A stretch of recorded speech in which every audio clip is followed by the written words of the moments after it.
हाय parents और my lovely students. तो आज से हम लोग कक्षा 8 की दैट मीन्स क्लास 8 की हिस्ट्री की टेक्स्ट बुक को स्टार्ट करेंगे और ये हमारा पहला क्लास है। और मेरा प्रयास रहेगा कि ये जो पाठ्य पुस्तक है इसके पूरे अध्याय को स्पष्ट रूप से सरल और सहज तरीके से आप सभी को समझाने का मेरा प्रयास रहेगा। उम्मीद है आप लोग हमारे साथ अंतिम क्षण तक जुड़े रहेंगे। तो पहले क्लासेस को स्टार्ट करने से पहले मैं आप लोग से बताना चाहूँगा कि इसमें टोटल 10 अध्याय है, 10 चैप्टर्स है, जिसमें फर्स्ट चैप्टर है हाउ, व्हेन एंड वेयर, कैसे, कब और कहाँ। तो इसमें मैक्सिमम तारीखों के बारे में दिया गया कि तारीखें क्यों महत्वपूर्ण होती थी। एक वक्त था जब इतिहासकार तारीखों के जादू में ही खोए रहते थे। कब किस राजा की ताजपोशी हुई, कब कौन सा युद्ध हुआ, इन्हीं तारीखों पर गर्मा गर्म बहसें चलती थी। आम समझ के हिसाब से इतिहास को तारीखों का पर्याय माना जाता था। आपने भी लोगों को यह कहते हुए सुना होगा, इतिहास तो बहुत वाऊ है भाई, बस तारीखें रटते चले जाओ। क्या इतिहास के बारे में यह धारणा सही है? इसमें कोई शक नहीं कि इतिहास अलग अलग समय पर आने वाले बदलावों के बारे में ही होता है। अलग अलग समय में इतिहास में जो भी बदलाव होता है उसी के बारे में होता है। इसका संबंध इस बात से है कि अतीत में चीज़ें किस तरह की थी और उनमें क्या बदलाव आए हैं। जैसे ही हम अतीत और वर्तमान की तुलना करते हैं, हम समय का जिक्र करने लगते हैं। हम पहले और बाद में की बात करने लगते हैं कि पहले क्या हुआ, बाद में क्या हुआ। रोज़मर्रा की ज़िंदगी में हम अपने आसमान की चीज़ों पर हमेशा ऐतिहासिक सवाल नहीं उठाते।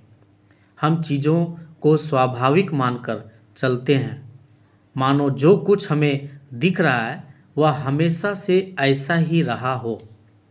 लेकिन हम सबके सामने कभी कभी अचंभे के क्षण आते हैं। कई बार हम उत्सुक हो जाते हैं और ऐसे सवाल पूछते हैं जो वाकई ऐतिहासिक होते हैं।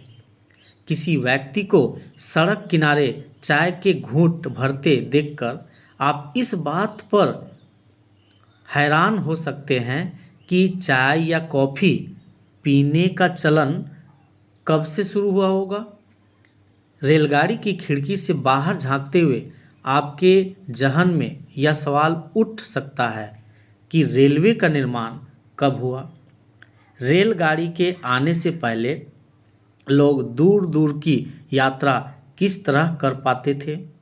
सुबह सुबह अखबार पढ़ते हुए आप यह जानने के लिए उत्सुक हो सकते हैं कि जिस जमाने में अखबार नहीं छपते थे उस समय लोगों को चीज़ों की जानकारी कैसे मिलती थी।